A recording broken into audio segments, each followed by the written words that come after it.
যদি আমাদের বন্ধুর বেশে প্রভু হতে চায়, সেটা আমরা কখনো মেনে নেব না। বাংলাদেশের রাজনৈতিক ইতিহাসের এক অনন্য ব্যক্তিত্ব ও অবিস্মরণীয় নাম দেশনেত্রী বেগম খালেদা জিয়া। দেশের প্রথম নারী প্রধানমন্ত্রী এবং মুসলিম বিশ্বের দ্বিতীয় নির্বাচিত নারী সরকার প্রধান তিনি।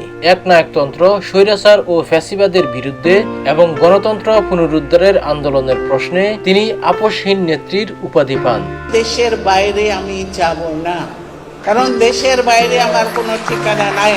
15 আগস্ট মরহুমা দেশনেত্রী বেগম খালেদা জিয়ার 82তম জন্মদিন। স্বামী শহীদ প্রেসিডেন্ট জিয়াউর রহমানের গড়া মা মাটি ও মানুষের রাজনৈতিক দল হিসেবে খ্যাত বাংলাদেশ জাতীয়তাবাদী দল বিএনপি বেগম খালেদা জিয়ার হাত ধরে সুদৃঢ় সাংগঠনিক কাঠামো ও জনপ্রিয়তার শেকড়ে পৌঁছে।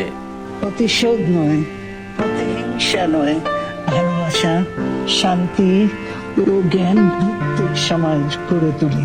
ইতিহাসের বাঁকে বাঁকে নানা রাষ্ট্রীয় নিপীড়ন ও সংকটের মুখে বেগম খালেদা জিয়ার দৃঢ় নেতৃত্বে ফিনিক্স পাখির মতো ফের ঘুরে দাঁড়িয়ে দলটির গ্রহণযোগ্যতা, জনপ্রিয়তা ও বাংলাদেশের রাজনীতিতে প্রাসঙ্গিকতা বারবার প্রমাণিত হয়েছে।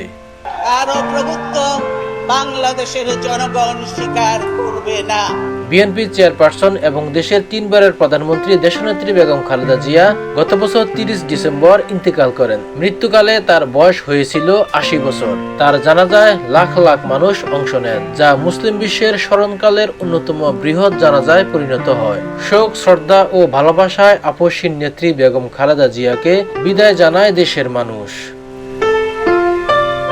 গণতান্ত্রিক আন্দোলন ও সংগ্রাম, আধুনিক বাংলাদেশ বিনির্মাণে বেগম খালেদা জিয়া ইতিহাসের এক অবিচ্ছেদ্য অংশ হয়ে উঠেন। দেশনেত্রী বেগম খালেদা জিয়া শুধু একজন ব্যক্তি নন, নিজ কর্মগুণে নিজেকে একটি প্রতিষ্ঠানে পরিণত করেছেন, হয়ে উঠেছেন এক জীবন্ত ইতিহাস।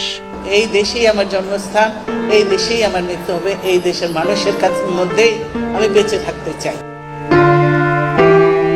H M Sourav, top 24 news.